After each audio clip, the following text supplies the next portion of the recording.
find out life's this game of inches. So is football. Because in either game, life or football, the margin for error is so small.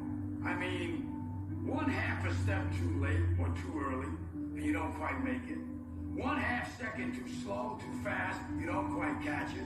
The inches we need are everywhere around us. Welcome into the Gibson Fantasy Football Podcast. Woo! Joined by my beloved co-host AA Ron himself, rocking the Boston gear for the Celtics. Oh yeah, I don't have any Celtics gear, but cheers, Boston, Red Sox. No Patriots gear. No, I like some Boston sports teams, but the Patriots, I draw the line there. That's right. I could borrow some from Don if you're that desperate, but yeah, I think we're both just fine on that end of things. So we're back. We are here with you for the final episode of our Risers and Fallers. If you are interested in finding us, so I'm Josh, that's AA Ron, and we got a website, GibsonFantasyFootball.com, Gibson_FF at Twitter, and then Gibson Fantasy Football at Instagram, YouTube, or Podbean. So that's how you can hunt us down, find our content, this show, articles, other stuff that we might be throwing out there. As promised, we've got the 4-pack again. Risers, fallers, a little bit of everything. The lows, the highs. Should we go to faller number 1? You ready to chat and debate, see what we got going on? Let's do it. All right. Faller number 1, Michael Carter, running back for the New York Jets. Thoughts on Carter? You want me to throw some stuff out there, or you got something on your mind? Yeah, why don't you throw some stuff out there? Because, like I said, I'm not the biggest Jets fan, and try to avoid the news. Yeah. So yeah. So primarily, I mean, Michael Carter was a 3rd-round draft pick last year. He came in as a rookie. He had some nice games, mostly in the passing game. But unfortunately, the Jets moved up to grab Breece Hall with the first pick of the 2nd round. And he profiles to be a workhorse back. He's much more talented than Carter with a higher draft capital. So, that really, we kind of figured the Jets were going to grab somebody, but that was high enough to say, you're the guy. And Carter, have fun being the backup. Yeah, well put. Yeah, could Michael Carter be a guy that we see traded maybe halfway through the season, goes to a team, gets a little bit rejuvenated? I don't know. But yeah, I like where your head's at in terms of maybe getting into a better situation, but I don't know if they did just grab him last year. So I think they still want him a part of the offense. If he's going to have any sort of success, it's going to be in the passing game. Yeah. We'll see if Breece Hall's sort of able to manage that 3-down skill set and how much they work him in as a rookie. Yeah. We also got to see, what did the Jets offense look like with Garrett Wilson and Breece Hall there and Conklin, who they brought in, along with Uzama at tight end. So, I mean, it's going to be interesting, but for now, certainly he's worse off than he was prior to the draft. Yeah. Yeah. That one's pretty obvious. I mean, the next one's also fairly obvious. We shift here to Mr. Rashad Penny of the Seattle Seahawks, and he experienced the same thing. He got a rookie coming in. That's Kenneth Walker III, drafted in the 2nd round as well. Now, he may not immediately be the guy, and I still have some hope that Penny will get lead back duties to start the year, but certainly Kenneth Walker is going to be the 1B, and he's going to be sharing that workload that he had to himself with Chris Carson injured to start the year at the end of the year last year. So, yeah, Rashad Penny was somebody who I picked up on my team, and I think he was injured for a bit, if I wasn't mistaken, just didn't play well even when he came back. And He had a big game. I think he had a big game, I think, when he came back, and I was pretty excited. And then I think he was on my bench, and I put him in, and then just nothing. So he's one of those guys. But I like running backs on Pete Carroll's teams. I think Pete Carroll's is pretty good at developing running backs and knows how to use running backs. So, yeah, I think anytime they bring in somebody new in a draft too, that could be the guy that they're kind of looking for. So Rashad Penny hasn't been consistent, just no consistency in that. So it's almost a toss. You can't even be like, oh well, he's playing like a low ranked defense this week, so we're gonna put him in on my team. It's flip a coin, like there's no guarantee with him right now. So Yeah, that's the tricky part is we don't know how this timeshare is going to shake out. Now, I mean, Penny has a long injury history. He's only on a 1-year prove it deal. So he's not got a lot going for him in that sense. I will say, though, we don't know what Kenneth Walker's going to do right off the bat. So we do see rookies struggle from time to time. Usually running backs transition into the NFL better than any other position. yeah, So that would be my expectation for him. But there's a chance that Walker struggles out of the gate, or Pete Carroll says, you got to earn it, and Penny's earned it. So yeah, he'll get the mop up duty until he's ready to go. for sure. So much like the next one, we're not going to completely write him off for fantasy, but takes a hit. My man, you snagged last year that I was hoping would make it to me. Yeah, Mr. Antonio Gibson of the Washington newly named Commanders. And they drafted Mr. Brian Robinson in the 3rd round and re-signed McKissick, which was sort of right around or just before the draft. So we hadn't covered that yet. So those two pieces are what causes Gibson's value to take a hit. yeah. But I'd be curious how far you think he'll fall. I still like him. I'm still maybe it's because he's got the same last name as I do, so that's part of it. But he was a little banged up there near the end of the season because I was really counting on him on putting up the points for me in the playoffs. I think he did one game, but the other game he kind of he was injured, right? He was banged up, and everybody is at the end of the season. But it's good. This one's an interesting one because who knows how the Commanders are going to do this year, and running backs may be what they kind of look to. So I still like Antonio Gibson, but yeah, he's very much like Rashard Penny, almost, in that sense of like, is he going to do well against this defense? Is he going to do well against this team? Or I don't know. So he's kind of a coin flipper as well too. But I still like him. Good to me. Like if you have him on your bench, I think that's a benefit. Or just like Rashard Penny. Those are two guys that I wouldn't mind having on my bench. Mm-hmm. If it's late in the draft and they're still there, I'd pick them up. Yeah, I think Gibson, I'm pretty high on him still too. I still like him as an RB2, as a top 24 back. He's still going to be the lead back. He'll lose some carries to Robinson. He'll lose some passing work to McKissick. He does have a nose for the end zone, which has helped him the last 2 years. He had 10 plus all around touchdowns, receiving plus rushing the last 2 years.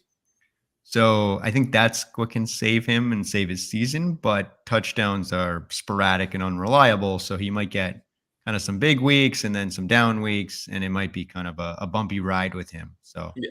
I think he still will be, kind of guy you can start as certainly a flex and maybe even your second running back on most weeks, but it does take some of the ceiling and the shine away. Mm-hmm. Yeah, I agree. All right, I was just going to say McKissick too is pretty decent backup to have. He's real good in the passing game. He doesn't generally take on a big workload, but mm-hmm. We'll see if he stays healthy. He was banged up last year too. Last one we're throwing out here is a guy that like a lot of people had some potential interest in entering the draft, and we're kind of curious as to where he'd land. And unfortunately, he landed with the New England Patriots. Now, on one hand, they're always kind of using a bunch of backs. So there's a chance that, hey, maybe that kind of works out in his favor. But the depth chart for him to climb to the top, you got Damian Harris, you got Ramondre Stevenson, you got James White. There's a lot of folks there that he's got to overcome to try to get to that workload. Yeah. And is James White injured right now as well, too? No, I think he's good to go. He's good to go. Yeah. Yeah, that's a lot of guys to overcome. And two, he's a rookie as well. I'm taking it, Pierre Strong. So that's a tough one. And you got to take every chance on the Bill Belichick team that you get to just prove yourself. So I mean, that sometimes that works out, but for fantasy, it's not the greatest because it's hard to kind of determine when that's kind of happen. And obviously they got a quarterback, I think, that can throw the ball. So they may not be a heavy run team. But yeah, and if they are, Harris is probably going to get the ball the most. So that's the thing, right? I mean, Pierre Strong maybe becomes a little more valuable in Dynasty where you're thinking Damian Harris might not stay with the team long term, but certainly in redraft, he's fallen out of any hope that he might have had. Yeah. All right. So as a summary here, I've got kind of an estimate of where we've got these guys right now. So when we talk about sort of as fallers, what are we thinking? So we got Carter as sort of a fringe RB3, RB36. Penny, running back 28. So still some value there. Kind of a guy you could start, maybe a flex guy, like you said, in the right matchups. Gibson, we talked about him, RB21, and it's sort of a guy you can like as a flex, but rely on as your RB2 if you have to. And then Pierre Strong, running back 88, is pretty much irrelevant for draft. I like those numbers. Okay. Anything else before we shift over to the risers? No, all right. I'm going to steal Gibson again this year on you, so I know he'll be somebody that you go after. So that's right. It'll be interesting to see if you decide to make him a keeper, though. Ooh, maybe do a podcast on the day of deciding our keepers. That's right. We sure will. All right. First up is a player that's taken a lot of heat and a lot of people are down on. And whether you like him or not, and personally, I'm growing on him more. I used to be pretty anti Clyde Edwards-Helaire. But the reality is the Chiefs did not draft a running back until the 7th round, which is essentially a meaningless pick at that point. Though that person will be relegated to special teams.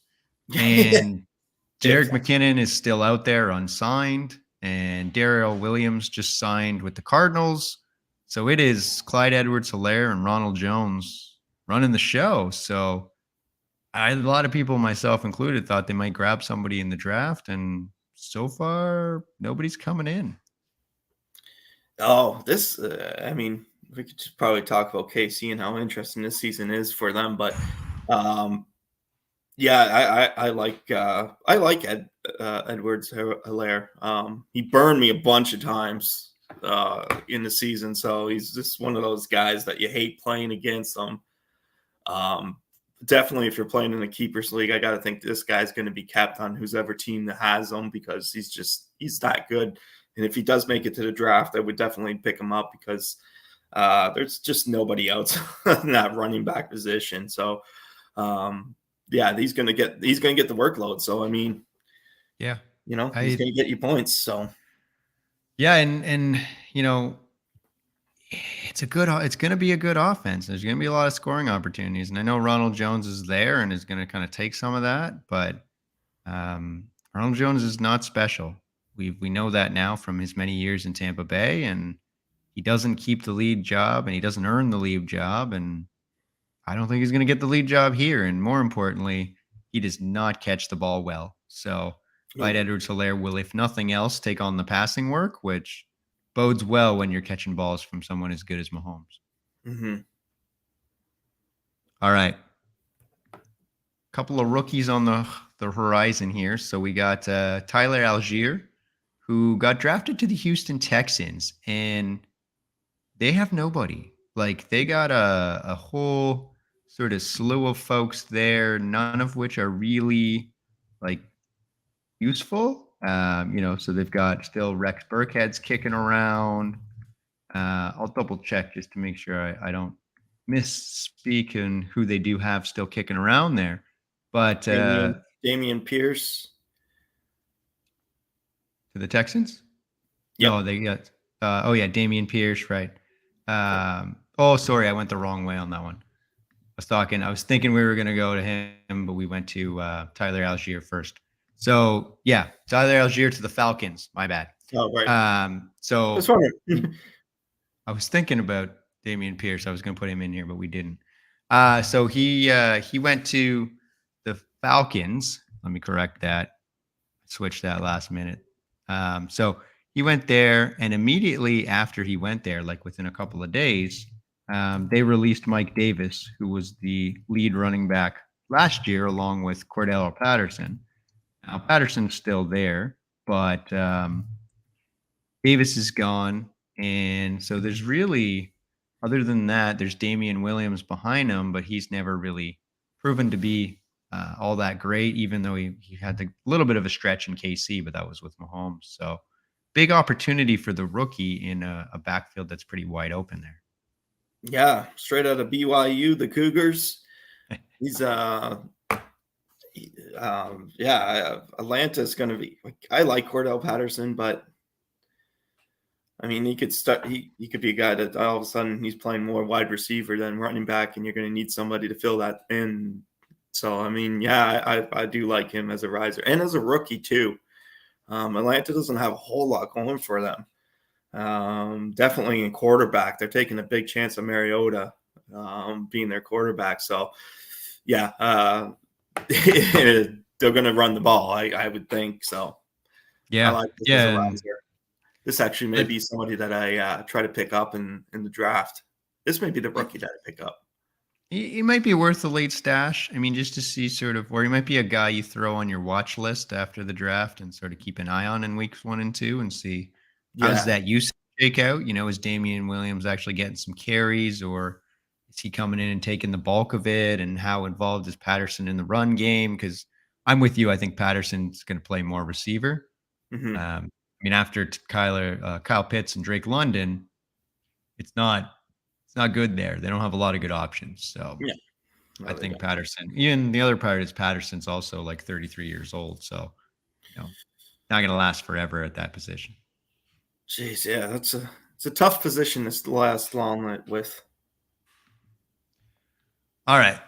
Another rookie here, James Cook. So he got drafted. He was the second round draft capital running back. And he got drafted to the Bills. Mm-hmm. Which is, you could argue maybe the best offense in the league, but certainly one of them. And so he goes there with Devin Singletary as the lead from last year. Zach Moss, the rookie from a couple of years ago, that's just never panned out. Yeah. And he profiles really well as a pass catcher. He is, for those who don't know, the younger brother of Dalvin Cook as well. So running back in the genes there. Yeah, big kid too, 5'11", 190 pounds, out of Georgia. So, I mean, I like that. I like his size and I like his ability. And, I mean, if he's anything like his brother, he can burn you good any week of the fantasy. So, I like this. This could be like that double-headed monster that we've seen in other teams that have, had 1-2 combo, had a 1-2 punch combo at running back. And then, I mean, that team's just so dangerous, with wide receivers as well too, but we're talking running backs. So I like them as a riser for sure. Yeah. Damn, you got me thinking of a couple of guys here now. A couple of rookies to put on your mind there and keep an eye out for. And I certainly put him ahead of Algier just because of the offense he's on, even though he's got maybe less of an opportunity, but yeah, he could be a real interesting name, big name in Dynasty, and could be, one of those guys you throw in on a bye week or injuries or keep on your bench just in case in a flex spot in redraft as well. Yeah, all right, go ahead. Sorry. No, just good offensive line there. So, I mean, when you got a good offensive line, you don't need to be the greatest running back, but I'm sure he's decent enough that, he'll take a full advantage of those gaps. Yeah.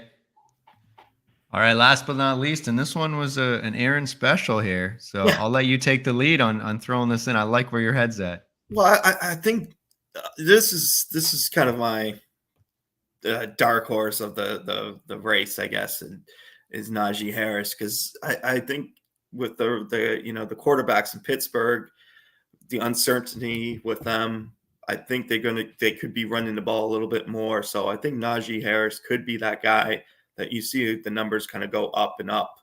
Mitch Trubisky, he hasn't proven. I don't know. He's good. He's a good quarterback, but I mean, a good running back is going to help a lot, and that uncertainty with that, I think, is going to really prove that Harris is going to get some good numbers. That's my hope. Yeah, I think it's interesting, right? Like he had a ton of receptions last year because Big Ben could not throw the ball down the field. Yeah. But he didn't do particularly well in the rushing game because the offensive line was bad. And everybody knew that Big Ben couldn't throw the ball down the field. So they stopped worrying as much about, double covering Deontay or Claypool. And they focused on shutting down Najee, right? Yeah. So I think if Mitch Trubisky or Kenny Pickett come in and they can do a better job of getting that ball downfield, then that'll open up a little more room. And even though that offensive line is still not great, he might have a better chance to make some carries and still catch some balls out of the backfield with a little more space and time. Yeah. Yeah, So I agree. I like where your head's at there. I think that's an interesting one as a potential riser. Yeah. All right. So currently we're framing these guys in. We got CEH, Edwards-Helaire around RB25, but that probably could go up now that things are looking up. So we'll have to sort of see what happens with training camp and Ronald Jones. Algier, more of a late stash there, if anything, or a guy to keep an eye on, RB53. Cook, RB40, as that sort of could be 1A, 1B, sort of like we talked about. And then Najee up at the RB7 right now. So it's tough at the top there. There's some real good names you got to be debating on once you get Jonathan Taylor's obvious, Derrick Henry, Christian McCaffrey. Then things get interesting with, Mixon and Cook and Eckler and Swift and Javonte and Najee and, where do you go with those guys and what order? So yeah, I is think Elliott up there? not as much. He's fallen. I mean, I think you'll be surprised. I don't know if you'll decide to keep him or not, but if you don't, he might be a little easier to draft this year than he was in previous years. Yeah, he's getting up there in age too, right? I mean, so he was banged up last year, so his numbers went down. Pollard took a lot of work towards the end of the year, but I mean, as a whole, he still had a decent season and had some pretty good stats. It's just in a matter of is he getting older and is he getting a little washed and the workload's taken on and Pollard's going to step in, or was he just injured and now he's healthy and we shouldn't be worrying about him? Yeah, I agree. So it's you have to make everybody's gonna have to make their call on that one as we get closer to the season, but For sure. that'll be interesting. So there you have it, some risers, some fallers. We'll put out some summary articles at each position to sort of talk about each player that we've covered on the podcasts here. And again, if you're looking to find us, GibsonFantasyFootball.com, Gibson_FF on Twitter, and Gibson Fantasy Football, all one word, Instagram, YouTube, and Podbean. Anything else you want to throw out there before we call it a day? Frank Gore, oh, the career, what a beauty toast. he was, eh? What a good guy he was. And A obviously legend. sad news too, Marion Barber. I believe it's Marion Barber passed away. Yeah. So young age. Yeah.